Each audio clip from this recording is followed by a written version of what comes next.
Sunday ಅದು ನಮ್ಗೆ office ಇತ್ತು, ತುಂಬ ಬೇಜಾರು ನನಗಂತೂ ಹೋಗೋಕ್ಕೆ. Hi, good morning. ಸಂಡೇ ಅಲ್ವಾ, ಕೇಕ್ ಶೋ, ಫ್ಲವರ್ ಶೋ ಮತ್ತು ಲೈಟಿಂಗ್ಸ್ ಎಲ್ಲ ನೋಡ್ಕೊಂಬರೋಣ ಅನ್ಕೊಂಡಿದ್ದಾರೆ. ಈ ಮೆಸೇಜ್ ನೋಡಿದ್ಮೇಲೆ ಸಿಕ್ಕಾಬಟ್ಟೆ ಬೇಜಾರಾಯಿತು ನನಗಂತೂ. ಡಿಪ್ರೆಷನ್ ಅಲ್ಲಿ ನನಗೆ ಆಗ್ತಾ ಇಲ್ಲ ಇರಕ್ಕೆ ಒಂಥರ ಅಷ್ಟೊಂದು ಬೇಜಾರಾಯಿತು. ಇವತ್ತು ಸಂಡೇ ಮಧ್ಯಾಹ್ನ ಲಂಚ್ಗೆ ಹೊರಗಡೆ ಹೋಗೋಣ ಅಂತ ನನ್ನ ಫ್ರೆಂಡ್ಗೆ ಹೇಳಿದ್ದೆ. ಪಕ್ಕದಲ್ಲಿ ನಳಪಕ್ಕ ಇತ್ತು, ಅಲ್ಲಿಗೆ ಹೋಗೋಣ ಅಂದರೆ ಅವ್ರಿಗೆ ಟೇಸ್ಟ್ ಇಷ್ಟ ಇಲ್ವಂತೆ. ಹಾಗೆ ಹುಡ್ಕೊಂತ ಹೋದಾಗ ಡಿಫ್ರೆಂಟ್ ಆಗಿರೋ ಹೋಟೆಲ್ ಸಿಕ್ತು.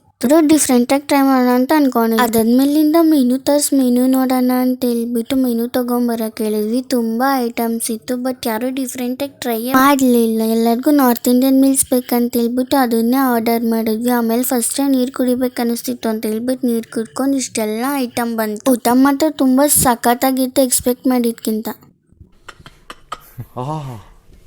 ಚೆನ್ನಾಗಿದೆ. ಆಮೇಲೆ ನನ್ನ ಫ್ರೆಂಡು ಮಸಾಲೆ ದೋಸೆ ತಗೊಂಡ್ರು. ತುಂಬ ಕಾಸ್ಟು ವರ್ತ್ ಆಗಿತ್ತು. ನಾವು ಕೊಟ್ಟಿದ್ದ ದುಡ್ಡಿಗೆ ತಕ್ಕಂಗೆ ಊಟ ಆಯಿತು. ತುಂಬ ಇಷ್ಟ ಆಯ್ತು ನನಗಂತೂ. ಇಲ್ಲಿ ಚಾಟ್ಸ್ ಕೂಡ ಮಾಡ್ತಾರೆ. ನಾನು ನನ್ನ ಫ್ರೆಂಡ್ಗೆ 8 ಮಂತ್ಸಿಂದ ಹೇಳಿ ಫೈನಲಿ ಇವತ್ತು ಕರ್ಕೊಂಡಿದ್ದಾರೆ. ಹೊರಗಡೆ ಸಿಕ್ಕಾಬಟ್ಟೆ ಮಳೆ ಬರ್ತಾ ಇತ್ತು, ಅದಕ್ಕೆ ಅನಿಸುತ್ತೆ. ಅದಾದ್ಮೇಲಿನ ಪಕ್ಕದಲ್ಲೇ ಇದ್ದು ಸೂಪ್ ತಗೊಂಡು ಕುಡಿದ್ಬಿಟ್ಟು ಎಲ್ಲಾನು ಟೇಸ್ಟ್ ಮಾಡ್ತಾ ಇದ್ದೆ. ಹೊರಗಡೆ ಫುಲ್ಲು ಮಳೆ, ಒಳಗಡೆ ಸೂಪ್ ಸಖತ್ತಾಗಿತ್ತು. ವೆದರ್ ಮಾತ್ರ ಹಾಗೆ. ಇವತ್ತು 6 ಗಂಟೆಗೆ ಲೈಟಿಂಗ್ಸ್ ಎಲ್ಲ ಆನೆ ಮಾಡಿಬಿಟ್ಟಿದ್ರು.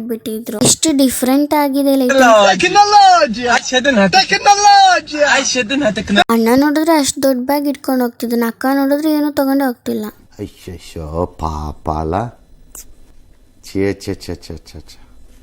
ಪಾಪ ಅನ್ನಿಸ್ತು ಅವ್ರನ್ನ ನೋಡಿದ್ಮೇಲೆ. ನನಗೂ ಇಷ್ಟ ಆದರೆ ನನ್ನ ಚಾನೆಲ್ ಸಬ್ಸ್ಕ್ರೈಬ್ ಮಾಡ್ಕೊಳ್ಳಿ. Thank you for watching.